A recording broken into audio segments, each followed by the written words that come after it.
Primera edición sobre reflexiones y otros demonios. Tenemos de invitados a Carlos Escalante. Yay. Fernando Montes de Oca, maestro Fernando Montes de Oca, si me olvida molestarlo. Este, y vamos a platicar de la dimensión estética de todo lo que ha, vamos a decirlo así, explotado en las últimas, 2 semanas, 10 días, del Black Lives Matters con el caso y el video de George Floyd, porque siento que las dos son como importantes en el sentido en que explota el movimiento como por el video, cuando en realidad pues hay un montón de muertos asesinados por la brutalidad de la policía en Estados Unidos y en un montón de países. Tenemos a Fer aquí que está haciendo su doctorado en la estética de los desaparecidos en México. ¿Es específicamente de Ayotzinapa, Fer? No, es en general desaparecidos. Me importa ver qué implica un desaparecer del cuerpo como sujeto, pero también como un individuo con toda esta dimensión estética, política, eh, hasta cultural en algunos casos, ¿no? Entonces es lo que estamos revisando. ¿Y por qué, o sea, por qué es tan importante ahora como el rollo estético? Digo, yo siento que va mucho de la mano con que pues todo se ha convertido en una dimensión estética en el mundo en el que vivimos, porque tenemos esta personalidad virtual que está en las redes sociales y que al final todo lo que pones o no pones ahí, o sea, al final no hacer nada es hacer algo, se convierte como en una dimensión completamente estética, estilizada. Entonces, A ¿por ver, qué, por dime. ejemplo, este video de George Floyd causa tanto impacto cuando, independientemente de que haya habido otros casos de brutalidad policíaca en la que gente de color ha perdido la vida, también ha habido otros videos? Pero, por ejemplo, ¿por qué es diferente un video en donde alguien muere por un balazo a que es, pues, básicamente 9 minutos de presión a la arteria del cuello cuando alguien está sentado encima de ti con la rodilla, ¿no? Bueno, hincado, como haya sido. Creo que es interesante lo que mencionas y hablas desde varios puntos de vista. O sea, seguramente Carlos sabe más, y ahorita me interrumpes, Carlos, pero esta cuestión del ser humano al final de esta historia, o por lo menos en el punto en el que estamos nosotros, y la caracterización que ha hecho a lo largo de estos últimos años a través de distintos medios, por ejemplo, creando avatares, ¿no? Es interesante que esta dimensión que posee de la representación lo lleva hasta su persona y un poco busca esta existencia, no sé si llamarla virtual o cómo, pero a partir de su propia experiencia en el mundo. Entonces, me puedo hacer un avatar en el Xbox y entonces puede tener mis rasgos físicos, ¿no? De hecho, Microsoft genera cada vez una mejor tecnología o cosas como la foto en Facebook, que ahorita está de moda y que me encanta ver cómo todos somos, y este es un pensamiento que tuvo alguien cercano a mí y me lo dijo, todo el mundo somos más blancos en el avatar de Facebook de lo que supongo que vemos en el espejo, ¿no? Entonces, esto es interesante por un lado eso, y también es muy interesante ver que pues nos hemos movido siempre como seres humanos en una dimensión, no digo siempre, pero sí estoy hablando quizá desde los inicios del mundo greco-latino, en una dimensión más de corte de la sensibilidad, ¿no? Y esa es una de las razones por las cuales me importa más.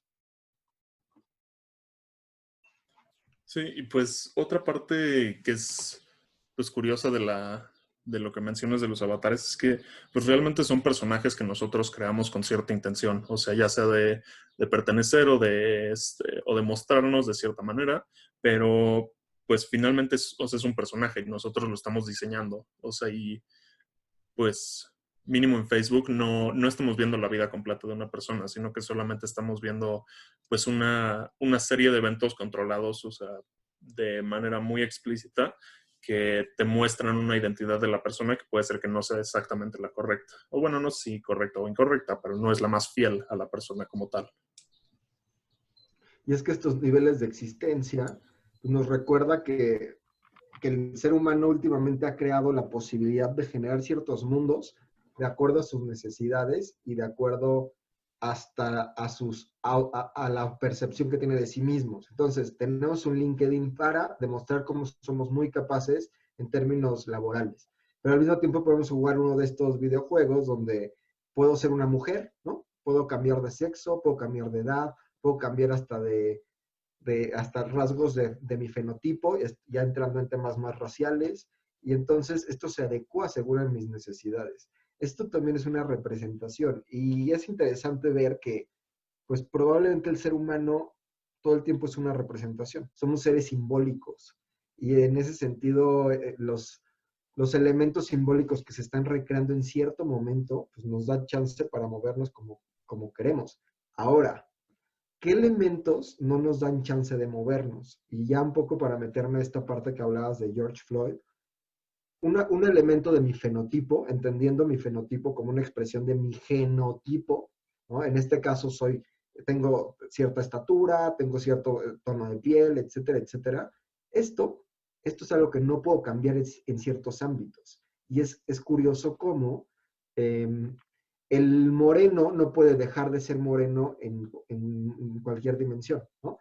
Cómo a lo largo del tiempo hay ciertos personajes históricos que buscan salir de este fenotipo y situarse en otro, pero no tanto por una cuestión quizá de literalidad en cosas como piel, cosas como riqueza, sino más bien representando, simbolizando algo que quiere decir otro tipo de rasgo, ¿no? O sea, digo, entrando ya también como a lo simbólico, también hay una onda ahí en donde la construcción del moreno y la construcción del negro y la construcción del blanco va más allá de los rasgos como fenotípicos y físicos. Se me ocurre el ejemplo de la película de 10 Years a Slave, que es como muy simbólico, que el personaje antes de convertirse en un esclavo era como un negro que tocaba violín, como para orquestas de música clásica, y eso es así como muy, no, es que eso no es de gente de color, ¿no? Eso no es propio de un afroamericano. Y va como con la construcción. Y al final, o sea, incluso hasta el hecho de que sea dentro de la música, aunque claro, es un ámbito laboral, pero el hecho de que la elección haya sido como dentro de la música también es una elección como muy estética, muy estilizada, porque no, tú no puedes apelar a la sensibilidad de una bola de hombres blancos ricos de esta manera porque eres de este color. Y en el momento en el que te sales de eso es casi como si dejaras de formar parte del grupo de afroamericanos, aunque tu fenotipo sigue siendo el mismo. Y Sí, y pues también pues esas sensibilidades también creo que es importante analizarlas de por qué están ahí. Que creo que por una parte, con lo que mencionas de 10 Years a Slave, pues sí hay una parte como de cierta manera de la situación, pero también hay una parte histórica y es de dónde salieron los códigos que permiten si alguien es o alguien no es. O sea, y eso es una parte que no podemos dejar detrás. O sea, es algo que siempre tenemos que ir cargando porque pues es como, no quiero decir que así son las cosas, porque pues no necesariamente, pero finalmente es la realidad en la que la gente vive. Esto que mencionan es muy importante porque nos permite entender que hay distintos modos de construcción de varias cosas. O sea, vivimos en una sociedad que está apelando muchas veces a las cuestiones de corte biológico u orgánicas para explicar ciertas situaciones. Pero al mismo tiempo es difícil entender que nosotros como seres culturales todavía estamos sujetos a ciertas dinámicas orgánicas. Traer lentes es un ejemplo de esto.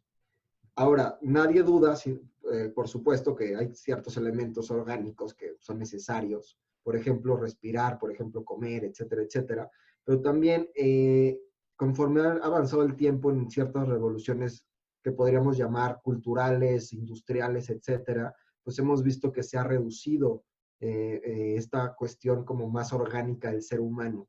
Entonces, ahora no es el que mejor se adapta, el que sobrevive, ¿no? Ahora tenemos el que traiga una chamarra para la nieve va a ser el que va a sobrevivir, ¿no? Este tipo de cosas ha ido como disminuyendo el porcentaje, digamos, de la influencia del mundo orgánico sobre el ser humano.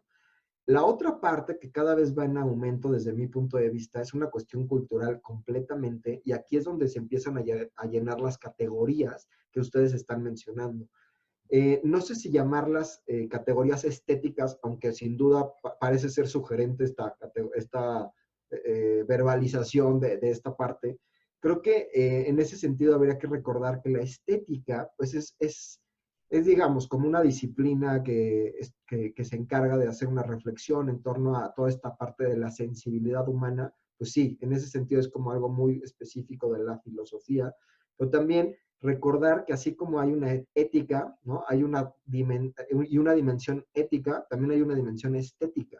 Y entonces en esta dimensión estética es donde nos movemos y podemos alcanzar a distinguir que estas categorías que se le han dado a ciertos elementos del ser humano que se han llenado de contenido desde el punto de vista de tener dinero, de tener cierto coche, de tener cierto color de piel, etcétera, etcétera, pues sí son construcciones que responden a una producción histórica enorme, como bien Carlos lo decía, y que definitivamente ahorita nos gusta pensar que estamos en un mundo contemporáneo en el que se han ido disminuyendo las categorizaciones arbitrarias y sin duda una imagen como la que vemos en el video, que hace unos días apareció, donde hay un policía con rasgos, llamaremos estéticos muy específicos, encima de una persona con rasgos muy específicos también, pues nos recuerda que estas categorizaciones siguen vigentes, ¿no? Y no nada más en términos estéticos, sino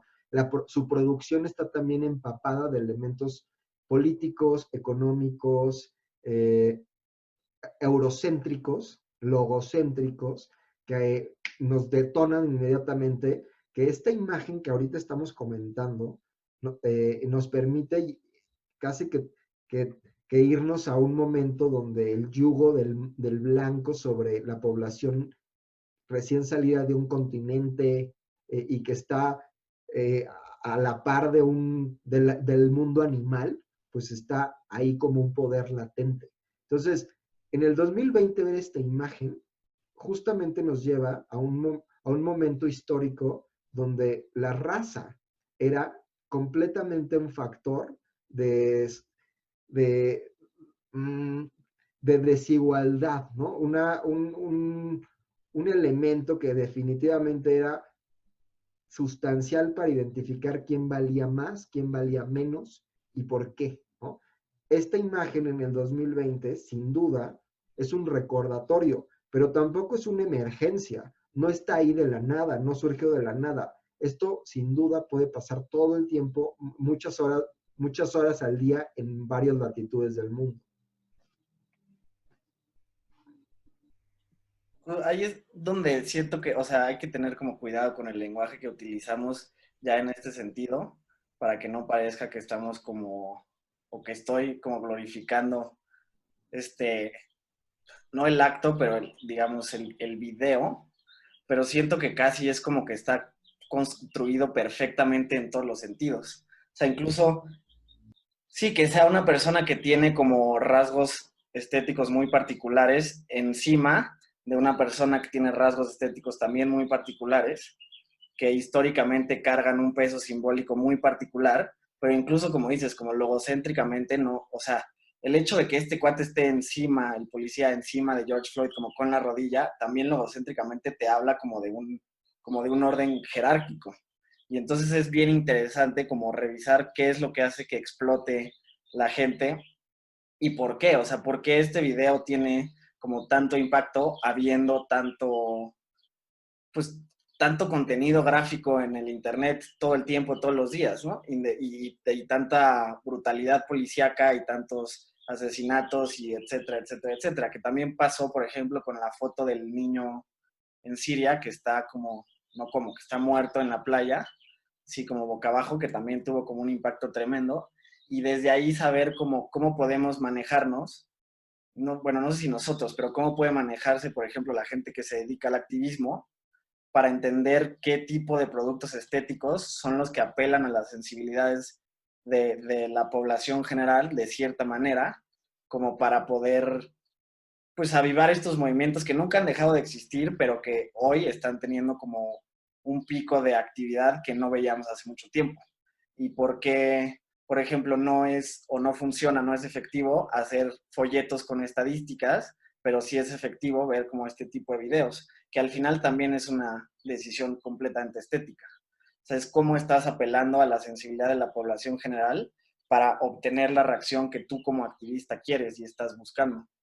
Y eso también como que siento que lo puedo extrapolar hacia México con el caso de Giovanni López, y ahora que hubo otro caso, pues no me acuerdo el nombre, esto está grave, en Tijuana, de otra persona que fue asesinado por policías, y por qué, por más que mucha gente en redes sociales intenta incitar como el mismo tipo de reacción, no se logra porque no hay este producto estético como tan específico que detonó una reacción tan fuerte, como un nivel de indignación muy, muy fuerte. Y, incluso hasta en el caso de Ayotzinapa, que claro que hubo una reacción muy fuerte, pero si hubiera habido un video de específicamente cómo fue que sucedió, la historia hubiera sido completamente diferente. Sí, yo creo que lo que mencionas del video, a mi parecer, el impacto, bueno, mínimo yo como lo veo, es que el impacto del video no es el acto en sí, sino es la duración del acto. O sea, porque o sea, muchas veces pues, conocemos o vemos videos de, pues le dispararon a tal persona, pero ese acto tiene como una inmediatez tan rápida que como que no, o sea, no entiendes el impacto que puede causar eso. Pero al estar parado, o sea, al estar parado sobre una persona durante 9 minutos o cuantos hayan sido, pues como que, ¿qué tipo de ideología tienes que estar cargando para que durante todo ese tiempo no te estés preguntando por qué estás haciendo eso? O sea, y si deberías de parar o si deberías de seguir. Entonces creo que eso es lo que está causando que el video tenga tanto impacto. Definitivamente, sí, absolutamente de acuerdo. Pensemos en que puede existir un análisis de los elementos estéticos en diferentes momentos. Pensemos un cuerpo encima de otro dando un mensaje de superioridad, ¿no?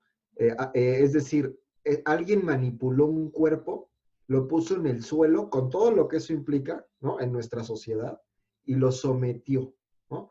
Lo sometió y lo mantuvo sometido durante muchos minutos, que es lo que comentas, Carlos.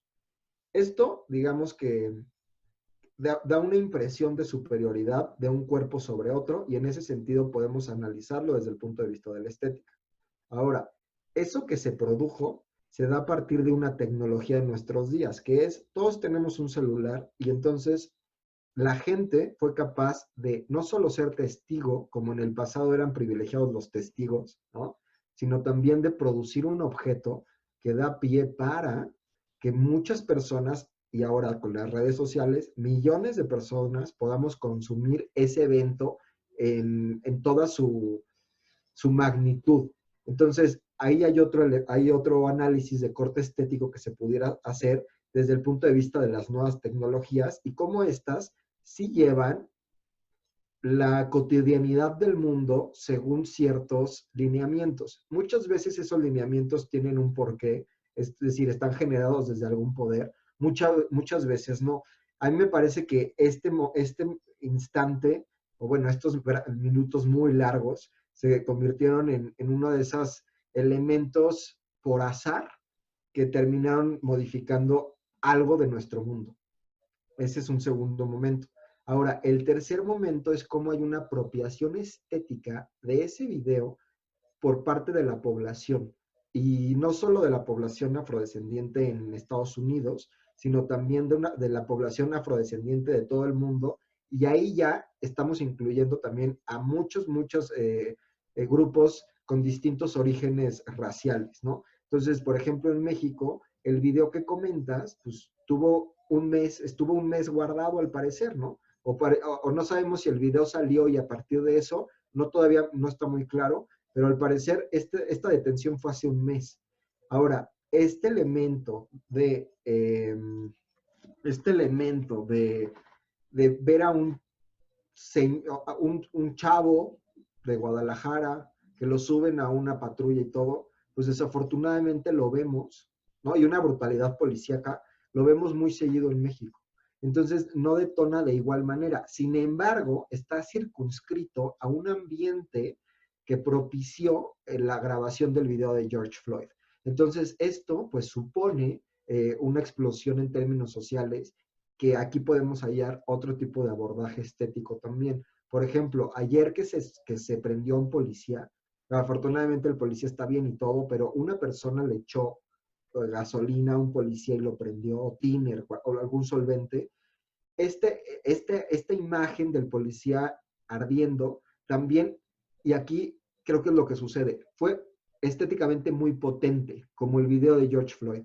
Estéticamente nos tocó fibras que se juntan con la historia, que se juntan con la política, que se juntan con una época pues plagada de contradicciones, ¿no? La época más, quizá más ilustrada de todas en términos como hasta kantianos, pues tendría que ser una etapa donde la tecnología, la ciencia está al servicio de la humanidad, etcétera, etcétera, la economía, etcétera, etcétera. Y justo ahora estas imágenes son potentes por eso, mueven fibras de otros ámbitos históricos, sobre todo políticos. Y por eso es que, pues casi que, a ver, si nosotros vamos por la calle, las calles de Detroit, o las calles de Haití, o las calles quizá de Sudáfrica, y de pronto vemos que un sujeto blanco está sometiendo a un sujeto afrodescendiente. Y resulta que esto es una obra de algún artista contemporáneo. Es que pudo haber sido. O sea, esto es lo que estamos mencionando justo ahora. Estéticamente tiene elementos potentes para crear una crítica social. El problema es que no fue una producción artística, fue una producción del día a día. Y ahí es donde nos chocan en la cotidianidad y en nuestras vivencias del día a día según nuestros contextos.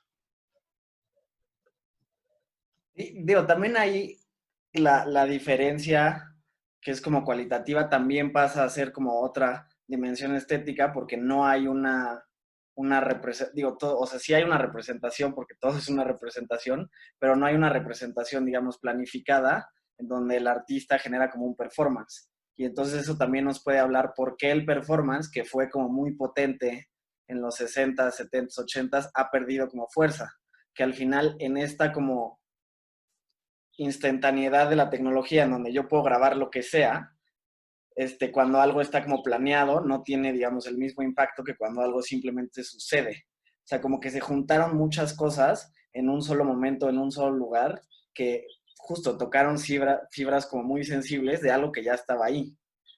O sea, que si, como decías, no emergió ahora, sino que justo es el momento como en el que se juntan todos los elementos y entonces se detona esto. Y también como de ahora hacia adelante, creo que también es bien importante tomar en cuenta cómo nos vamos a manejar todos nosotros, igual desde un punto de vista estético, es decir, qué imagen queremos dar mientras todo esto está sucediendo como alrededor. Y ya han surgido como un montón de debates como de, ¿y por qué no te quejas del racismo en México? ¿Y por qué solo en Estados Unidos? ¿Y por qué esto? ¿Y por qué lo otro?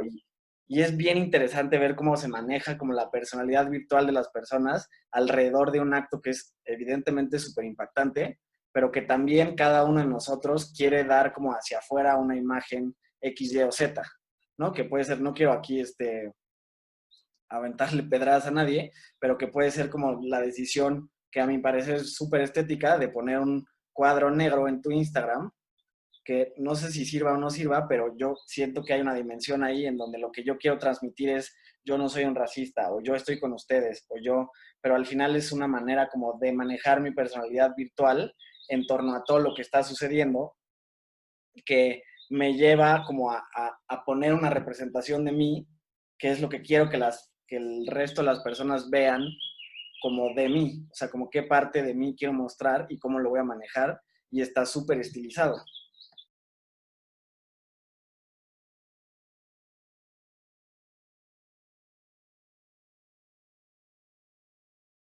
Pasa rápido, me encanta que el lag pone a Carlos así de... Sí.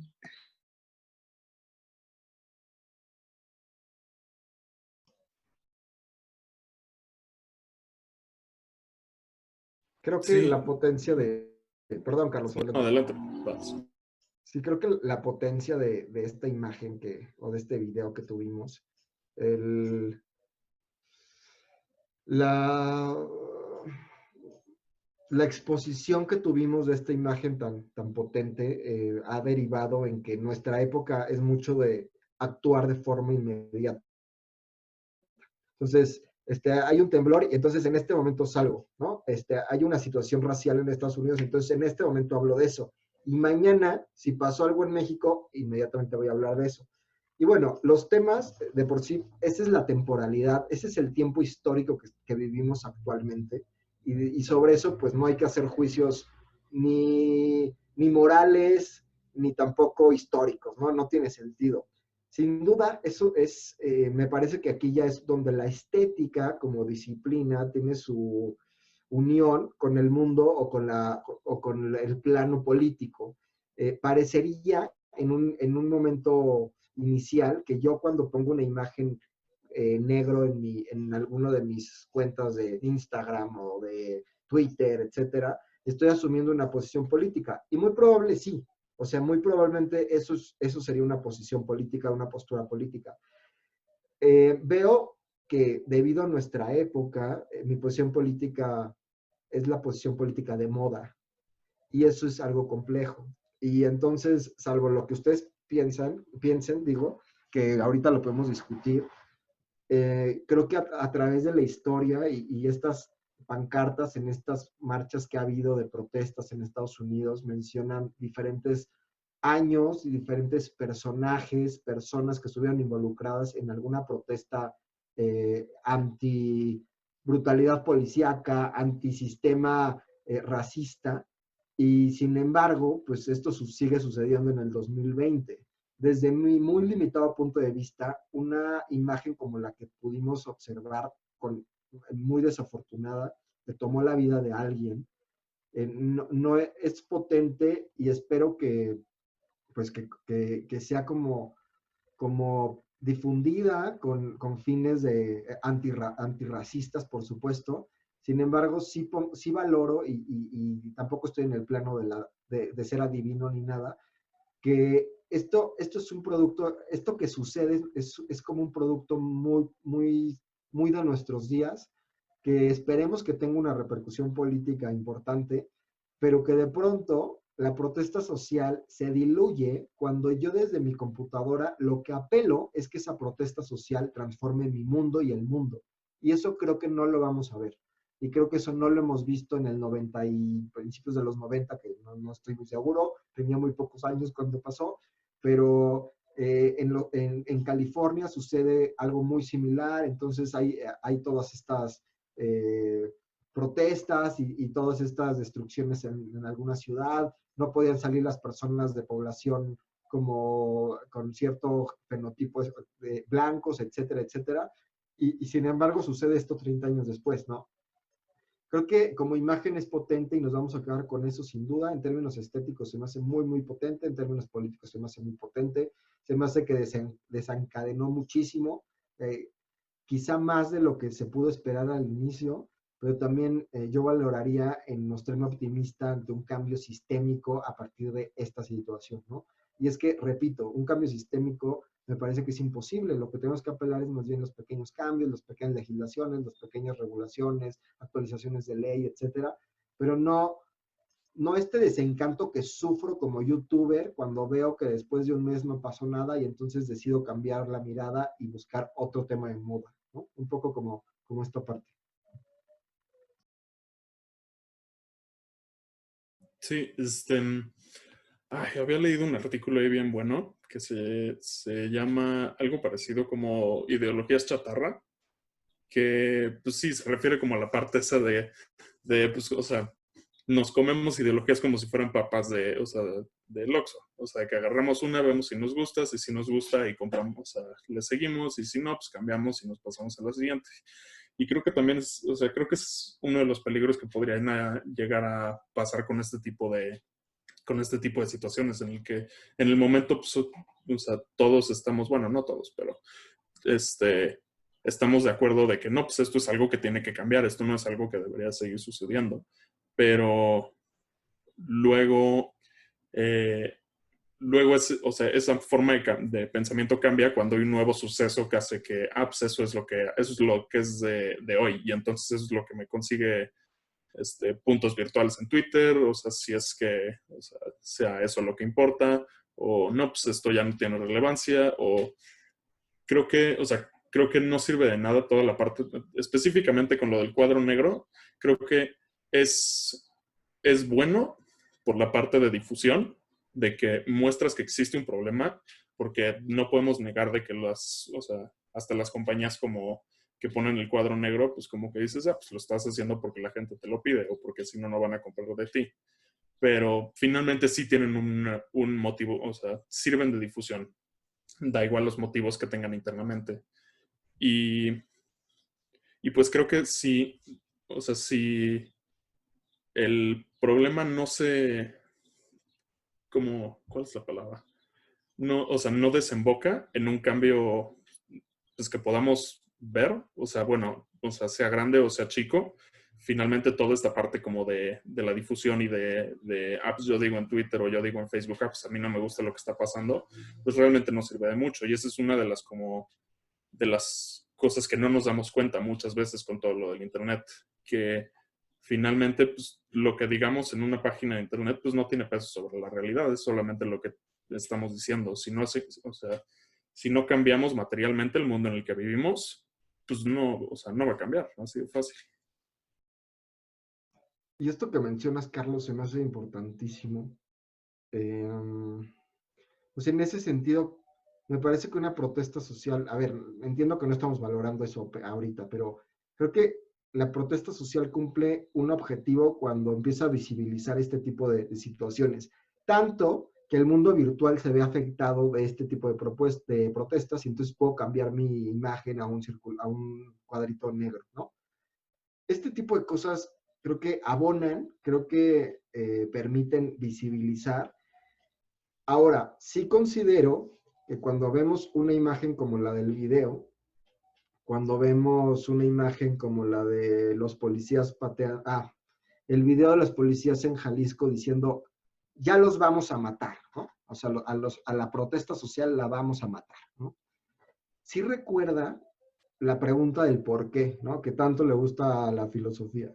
Y estoy hablando un poco de un origen, no quizá un origen temporal, sino un origen estructural. Entonces, me parece que en el momento en el que este tipo de protesta logre visibilizar y encaminar la autocrítica de una sociedad, de una comunidad, de un sujeto, creo que tiene una potencia mucho mayor. Eh, Cuando estoy poniendo ese avatar en negro, ¿no? Que no parece nada, y de pronto me empiezan a cuestionar sobre cómo llevo mi blanquitud en México, en la Ciudad de México, Poniente, etcétera, a lo mejor puedo llegar a una autocrítica cuando valoro que digo alguna palabra, algún chiste en torno a algo racial, ¿no? Y empieza este cuestionamiento de la red social de simplemente, a ver, estamos hablando, claro, de la población afrodescendiente, pero ¿qué sucede en México en términos raciales? Que también me parece fundamental hablarlo. La población afrodescendiente en México es la tercera más grande de México y es como si no existiera, ¿no? De pronto como que se invisibiliza durísimo esta parte. Hay un profesor que sigo en Twitter que, bueno, él es un defensor de los derechos humanos, sobre todo de la población afrodescendiente en México. Y entonces una vez lo detiene la policía así en la carretera y le dice, no, es que tú no eres mexicano.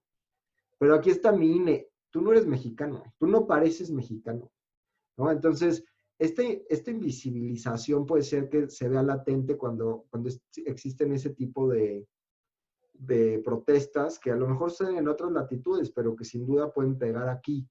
Y sí nos recuerdan que probablemente el mundo virtual sí se pueda haber modificado por el real y quizá al revés, ¿no?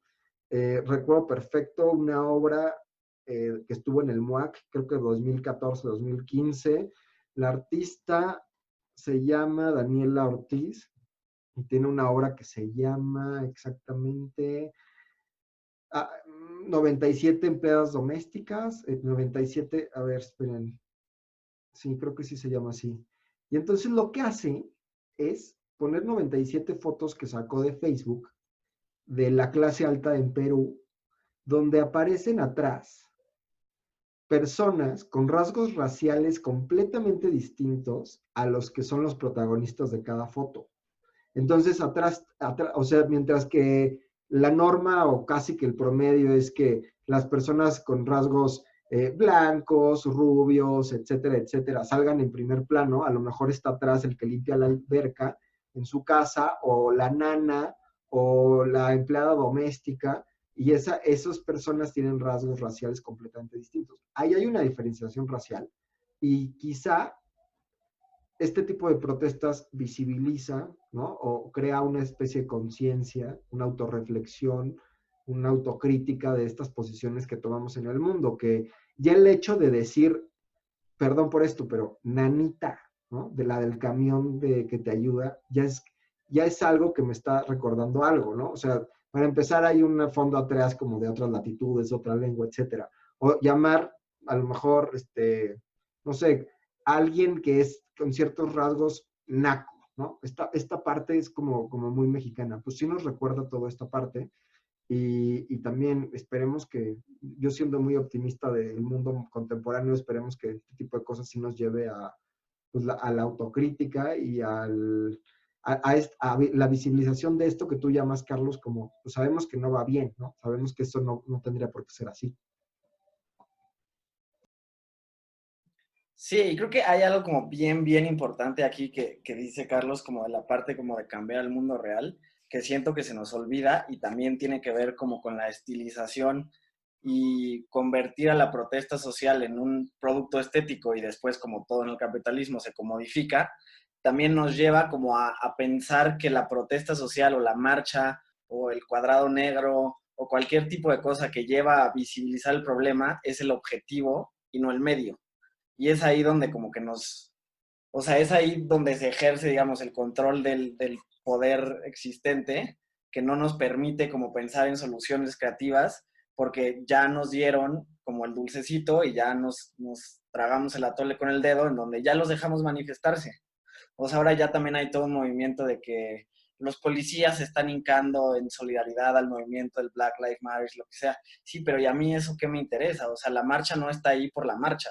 Digo, qué bueno que los dejen marchar porque también hay una onda como de desahogo personal, pero ¿dónde están como las exigencias de los cambios? Justo como decía Fer, que pueden parecer cosas chicas, pero que es la única manera de en realidad cambiar poco a poco el sistema que existe, que es dónde están las propuestas de leyes, ¿sabes? ¿Dónde está la respuesta del gobierno en donde dicen, a ver, así es como vamos a reformar en un plan a un mediano, o sea, corto, mediano, largo plazo de 2, no sé, 2, 5, 8 años, vamos a reformar el sistema policiaco, vamos a cambiar desde qué se enseña en la academia de policía, desde el tipo de armamento que llevan los policías, desde los protocolos de detención, o sea, porque al final los policías están entrenados para hacer este tipo de cosas, ¿sabes? O sea, no es, estoy seguro que esta onda de la rodilla en el cuello, que es terrible, es una maniobra que se utiliza en el entrenamiento de la Academia de los Policías de Estados Unidos bastante seguido. Y lo mismo pasa con los policías en México. O sea, todas estas amenazas de te subo a la patrulla o no te subo a la patrulla, y cualquiera que haya tenido una experiencia como con la policía corrupta de México te lo puede decir, o sea, te repiten lo mismo siempre, ¿sabes? Y ya hasta es un meme así de, por eso, joven, porque están como, o sea, hay un protocolo ahí y hay un sistema ahí que se los está enseñando y que nadie habla como de fondo cómo podríamos cambiar eso.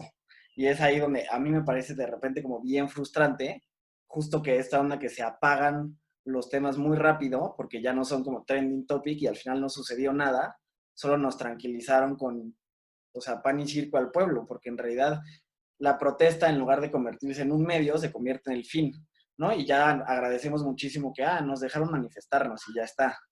Pero no, o sea, en realidad tendremos que exigir cambios que sean como tangibles desde un punto de vista político. Y creo que también, no sé, yo tengo mucha esperanza en los Gen Zers, me parece que ya traen otro chip, pero nosotros, digo, Carlos y yo estamos como muy en el centro, pero siento que los millennials como generación, y bueno, la generación X también, olvidaron esta onda de que la lucha es política, ¿sabes? O sea, no se trata de hacer yoga y ser vegano. O sea, eso no va a cambiar en realidad las cosas de fondo, porque aunque haya más personas buenas que malas en el mundo, si el sistema te oprime, pues no, o sea, no hay como para dónde hacerte. Y no hay esta como lucha de decir, necesitamos exigir cambios que sean tangibles en el sistema político, social, económico, etcétera, etcétera, etcétera. Y también va como de la mano cambios en las taxonomías y en el lenguaje y en las ideas que utilizamos como día a día. Y eso siento que otra vez, de cierta forma, es como de semántica también, pero recae en la dimensión estética, como cuáles son nuestras formas estéticas y por qué. ¿Y por qué no transformamos el entretenimiento que consumimos? ¿Y por qué no transformamos cómo manejamos nuestra personalidad virtual en las redes sociales? ¿Y por qué no transformamos un montón de cosas que se olvidan solo porque ya se generó un producto estético en el que nosotros estamos convencidos de que el mundo se unificó en contra de los actos racistas? Pero sí, nos unificamos y luego ¿qué? O sea, esta idea como que yo creo que es como muy, ¿cómo decirlo? Te conforta de cierta manera, como que te sientes apoyado, te sientes como consentido, pero ¿y luego qué?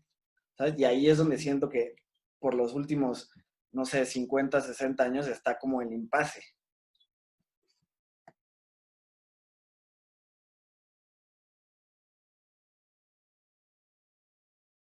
Sí,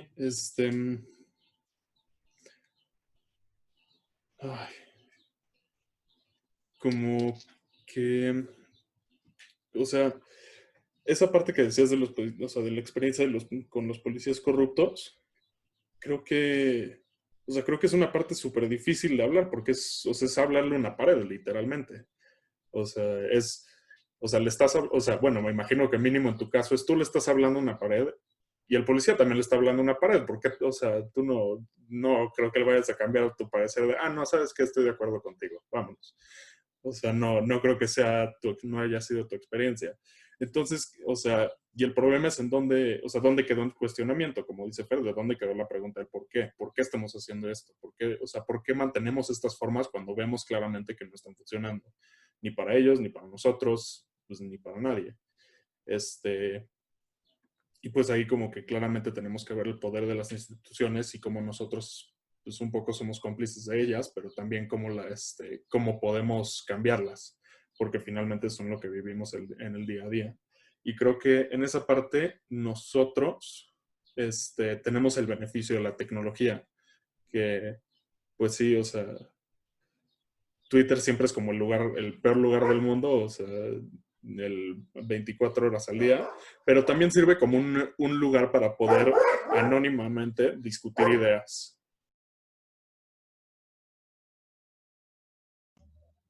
Sí, y em, sí creo que me parece una crítica bastante elaborada esta cuestión de hablar de una población joven, pero ya no tan joven, que quizás se ha conformado en términos como muy virtuales, ¿no? Digamos, en términos virtuales. Sí creo que es una... sí que todas las categorizaciones son arbitrarias. No sé si llamarlos millennials, no sé si llamarlos bla, bla, pero sí hay un rasgo, hay un rasgo. También creo que cuando decimos millennial atrás una clase social operando, entonces no es lo mismo Giovanni de 30 años, albañil en Guadalajara, que lo mataron, bueno, Jalisco, lo mataron, o Fernando de 31, que es profesor de filosofía, ¿no? Que vive en la Ciudad de México, aunque nacimos en la misma época, casi que en los mismos años seguramente. Entonces, sí, la categoría me parece que sí hay que valorar esa parte. Somos una sociedad como muy consumista de lo virtual y ahí es como lo que ustedes dicen, nos conformamos. Sí creo también, como tú, Carlos, que estos espacios virtuales te pueden llevar hacia otro tipo de acción. Estar enterado en Twitter de lo que está sucediendo ahí sin que esté mediado por un medio de comunicación tradicional es lo que tenemos que hacer, ¿no? Por eso Twitter me parece una especie de plataforma tan potente en ese sentido, aunque definitivamente, como tú dices, es el peor lugar en algunos puntos, sin duda lo es. Y sobre todo en los últimos años que ha habido como este boom. Ahora, ¿Qué me preocupa? Que cuando categorizamos, de pronto no podemos poner en ciertos lugares ciertas cosas. Entonces, TikTok me resulta que para estas nuevas generaciones de adolescentes de 15, 16, 17 años, se ha convertido en un poco otro tipo de expresión, pero que mantiene ciertos estándares que nosotros hemos visto desde que tenemos 15 años. Ustedes ya tienen 20 y tantos, yo tengo 30 y tantos, y sin embargo hay ciertas cosas que están ahí permaneciendo porque es una cuestión sistémica. Y esto me recuerda esta cuestión del por qué. A ver, ¿por qué hay racismo? ¿Por qué salgo en una grabación, en una plataforma X de moda y empiezo a decirle pendejo o pendeja a una mujer o a un hombre dependiendo de una pregunta que me hagan? O sea, son como cuestiones que están ahí todo el tiempo como muy, muy, muy presentes. Y es que son, repito, sistémicas. El racismo es sistémico, el clasismo es sistémico. La manera de recordar y de entender por qué no puede existir el racismo inverso es una obligación del que tiene 15 años, pero del que tiene 35, pero de la que tiene 50. Y en ese sentido, estas herramientas que hemos ido manteniendo a lo largo de los años, ya en cuestiones más de redes sociales y todo, pues son importantísimas para darnos a conocer esta parte. Recuerdo el filósofo Achille Mbembe, él escribe un artículo llamado Necropolítica, y en uno, casi al final del texto, menciona algo sobre el racismo, y él coloca el racismo como casi que un elemento fundacional de Occidente, en tanto el occidental necesita dominar a un pueblo, al irracional, al que no es como él, al bárbaro.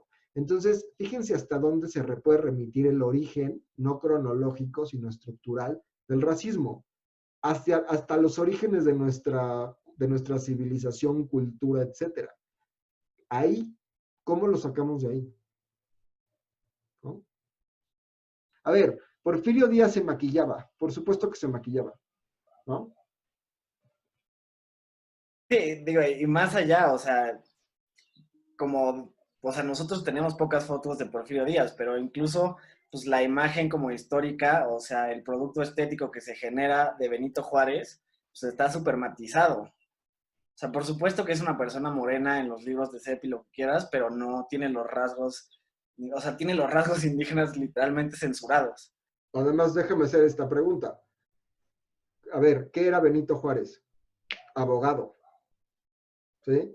¿Qué indio pudo ser abogado? No, el indio blanqueado era el abogado. Eso es Benito Juárez. Y Benito Juárez es el ejemplo del que tú puedes progresar, tú puedes ser mejor, tú te puedes letrar. Ese es el ejemplo del mexicano.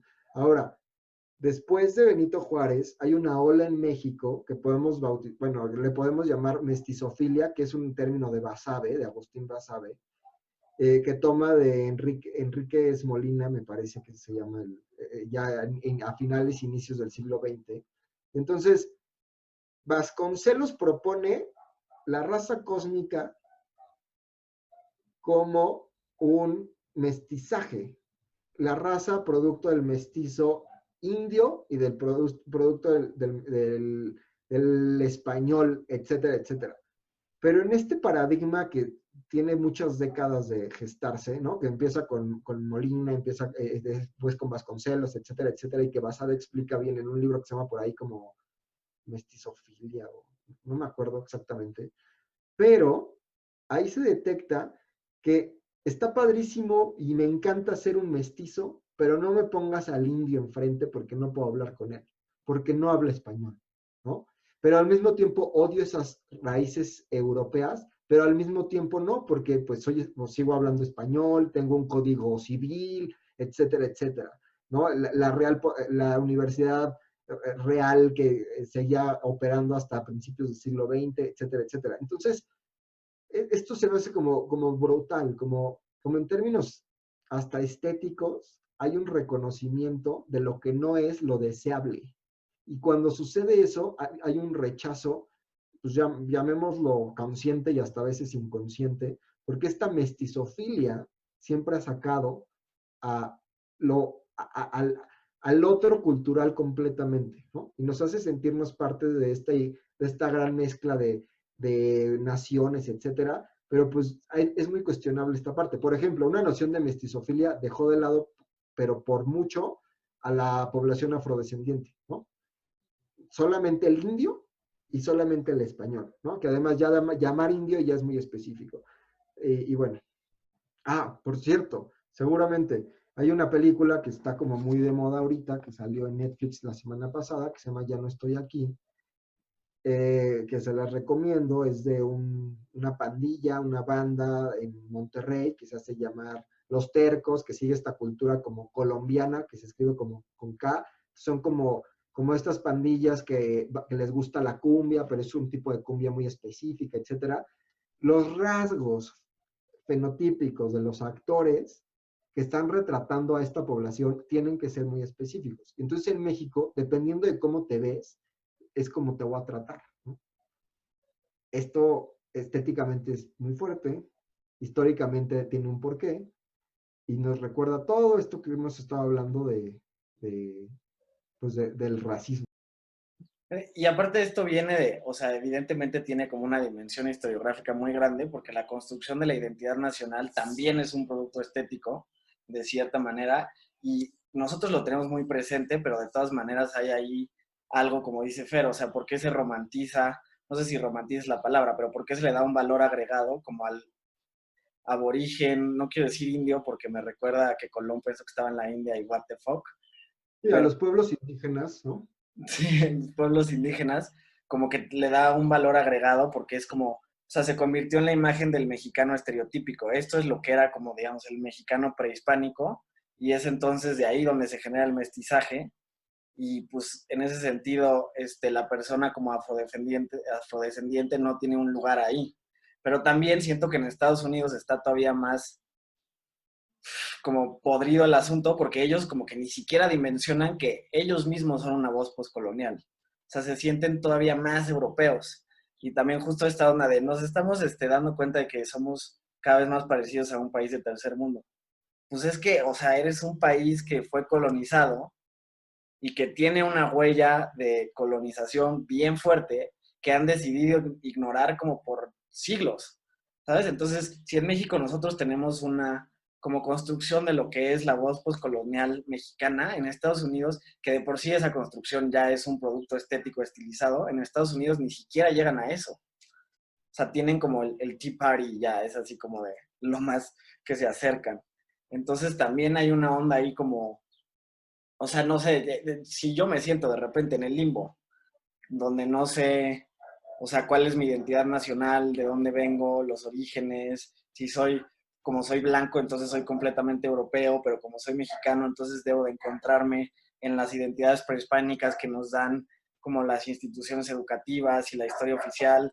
Pues no me puedo imaginar el problema que tienen en Estados Unidos los latinos, los negros, los irlandeses, los ingleses, los etc, etc, etc, porque son un montón como de identidades raciales que están como puestas en un solo lugar que no tiene bien definida como su historia, pues sus orígenes, su dimensión historiográfica no la construyen como de una manera tan detallada como podría ser. Y esto puede parecer como muy como logocentrista o como muy patriótico, pero pues al final, queramos o no, los órdenes construidos no son importantes y nos ayudan como a centrarnos en un momento y a centrarnos en quiénes somos y dónde estamos.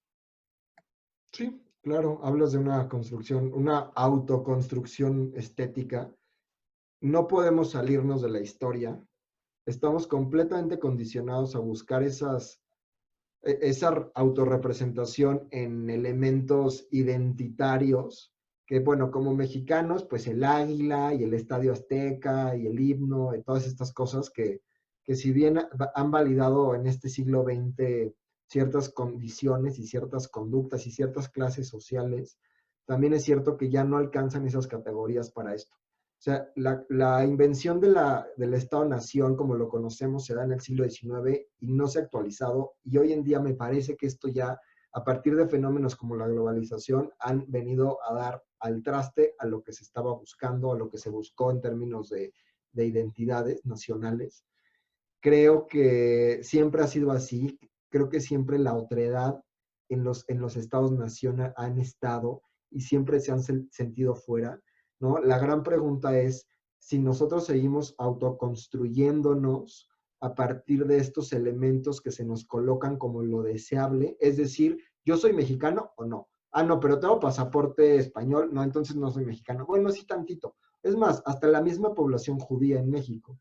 Claro que el ser humano moderno se ha procurado instalar en una serie de agrupaciones que, pues, que tienen elementos en común con el otro. Esto lo ha hecho en muchos sentidos para sobrevivir y eso es absolutamente pues, lógico, ¿no? Funcionamos mejor en manada, si lo queremos ver así. Pero también es cierto que hoy en día, a partir de todos los elementos que tenemos, las categorías de identificación nacional, con todo lo que eso implica, porque la raza también es un elemento identitario de pronto en términos de Estado-nación. La pregunta es si queremos seguir construyéndonos a partir de esas categorías, porque ya no nos alcanzan. Es decir, ya no me basta decir que soy mexicano, a mí, ¿no?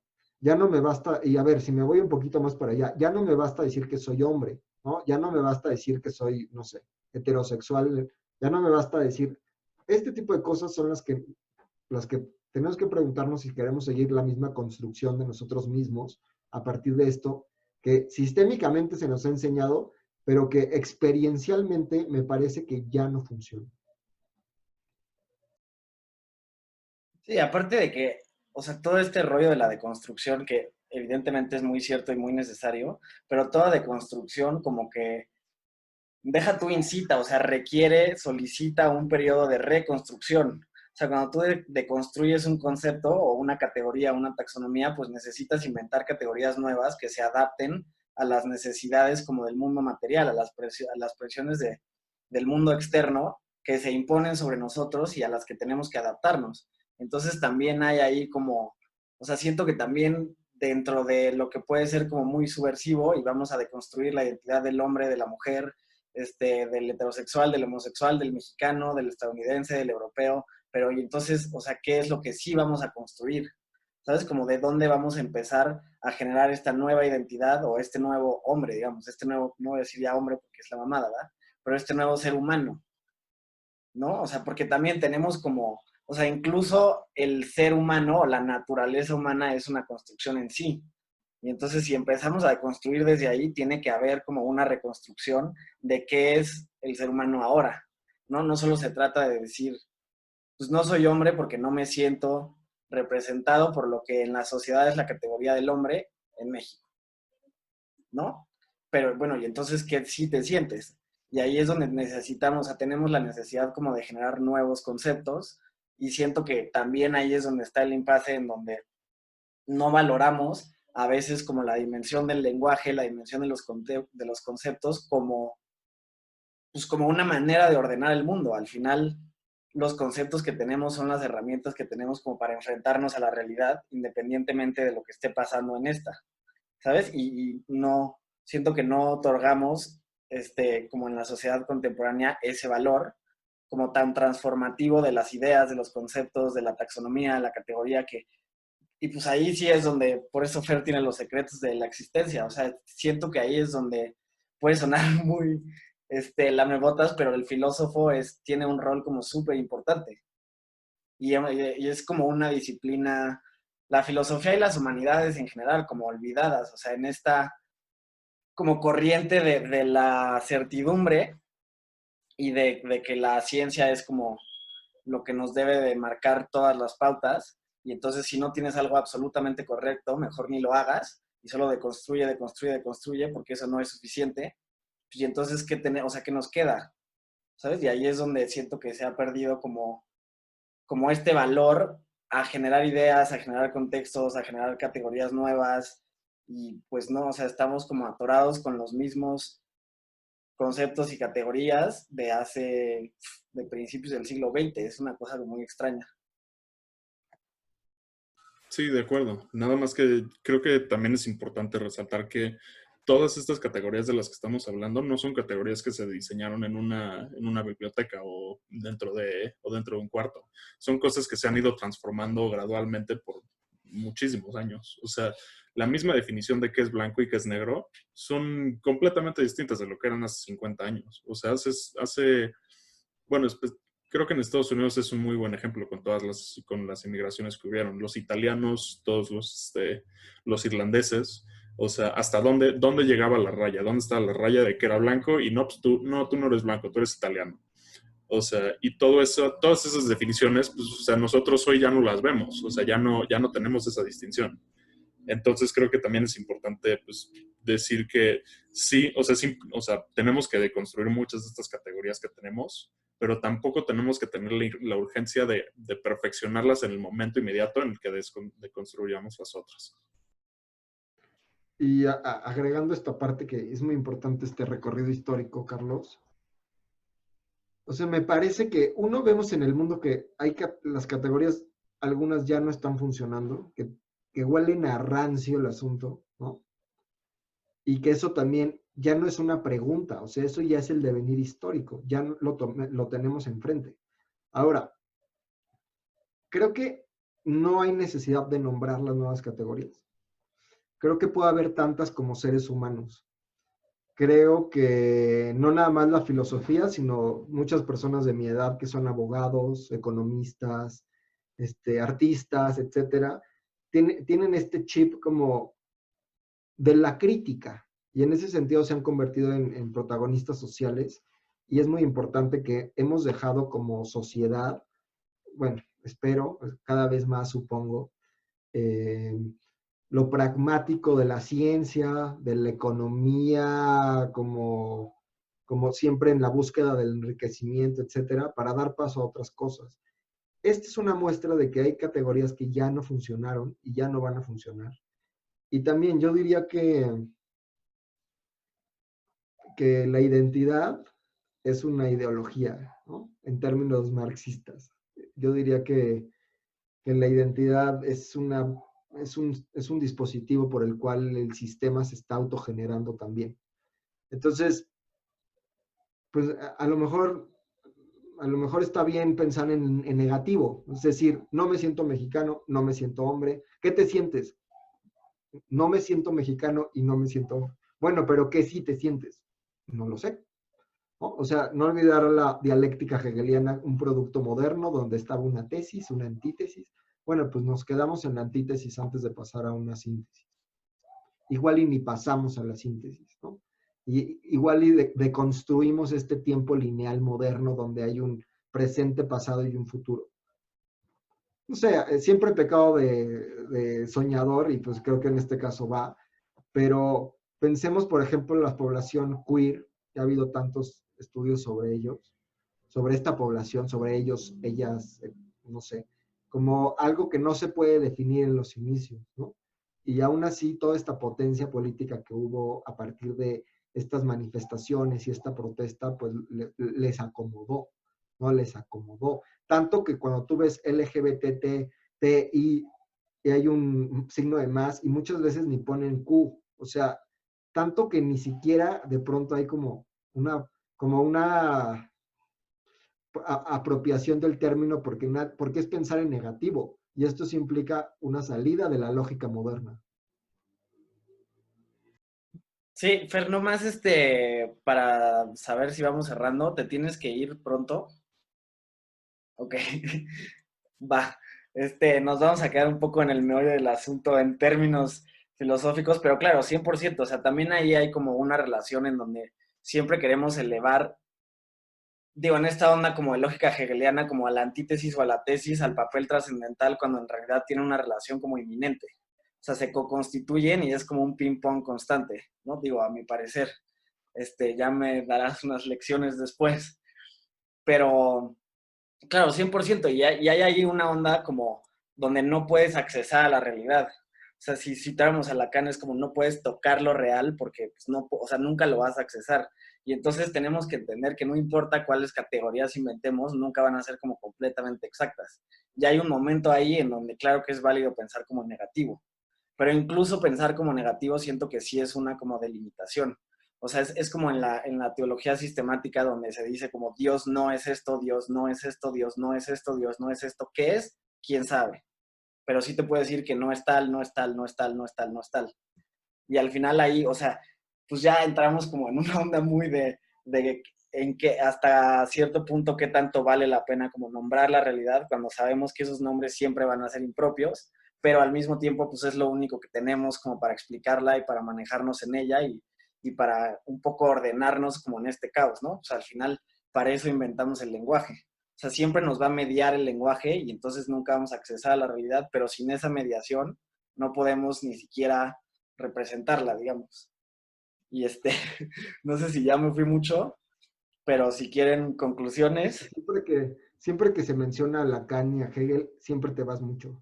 Entonces, bueno, para eso necesitaríamos como unos cuantos años de muchos expertos que nos cuenten cosas, pero básicamente, por supuesto, lo que dices es absolutamente, y un poco ya trayendo lo que hemos estado hablando, o sea, cuando yo estoy en el lenguaje, que esto es también muy, muy de Lacan, según me han dicho, cuando estoy en el lenguaje, no tengo opción de salir del lenguaje.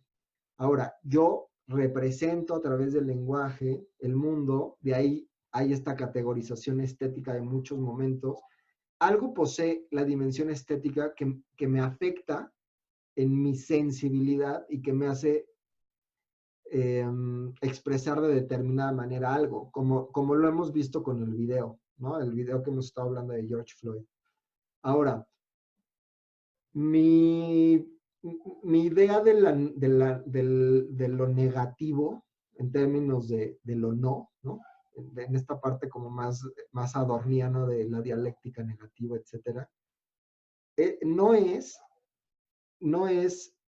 la categorización de todo como con el prefijo no, es decir, en la ausencia. No es eso.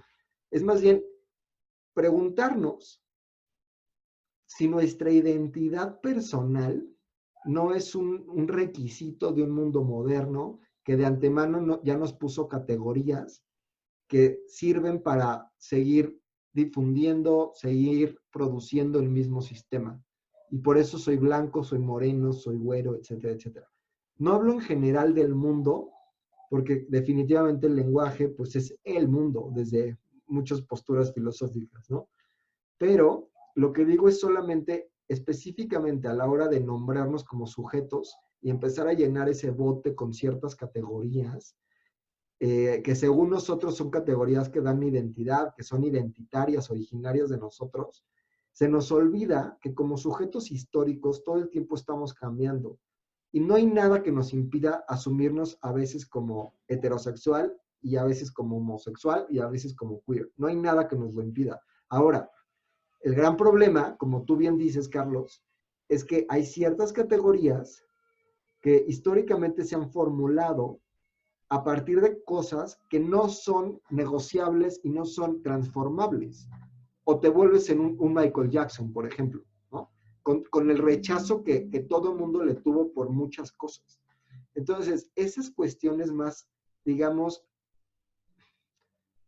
fenotípicas, con todo lo que eso implica en términos orgánicos, pero también que la cultura le ha imprimido ciertos juicios y ciertas valoraciones a esos elementos fenotípicos, como eso lo creímos que habíamos que habíamos generado otra posición en el mundo y resulta que en el 2020 vimos como un hombre moría frente a una cámara por brutalidad policíaca, ¿no? Ahí está ¿cómo pensamos eso?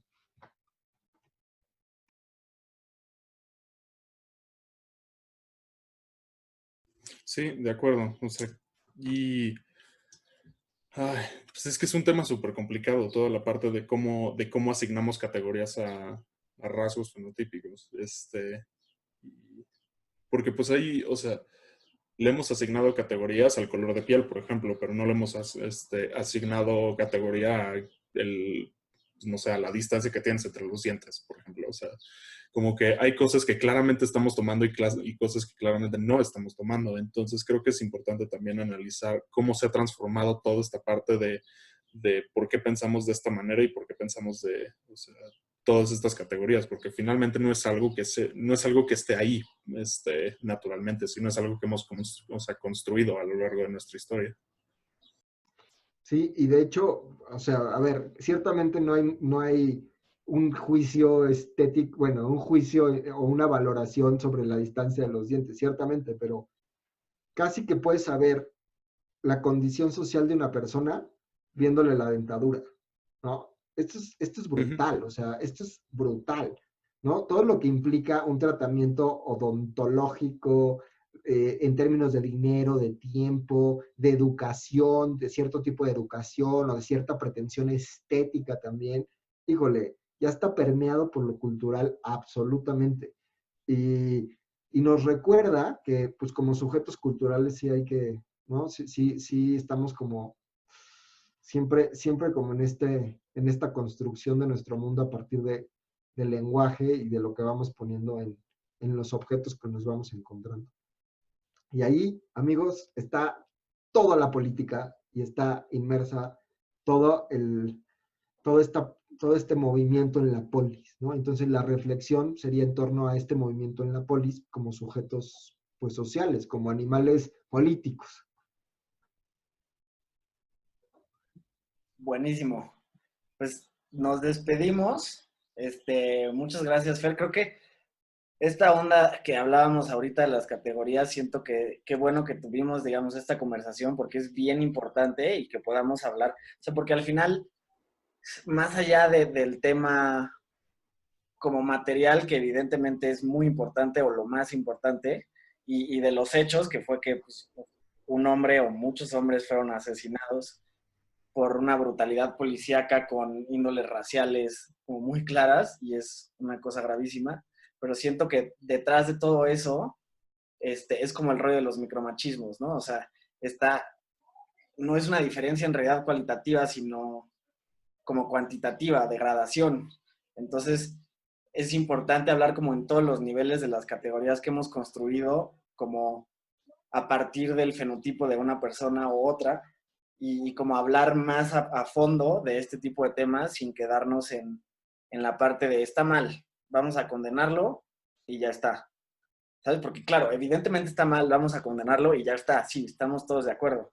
Pero ¿qué hay detrás de todo esto como a nivel concepto, a nivel lenguaje, a nivel sistema, a nivel político? Todo este tipo de cosas que tuvimos la oportunidad de platicar.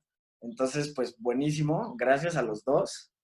Este, Estoy ya cocinando al que sigue, Fer, a ver si te animas a venir otra vez. Luego te platico de qué iría el asunto, pero pues gracias y no sé si quieran decir algo último. Qué gustazo platicar con los dos otra vez, ya lo extrañaba, y pues cuando sea así, la armamos otra vez. Creo que estas cosas, cuarentena o no, pero hay que armarlas. Sí, completamente de acuerdo. Sí, súper buena oportunidad y pues también muy padre la discusión.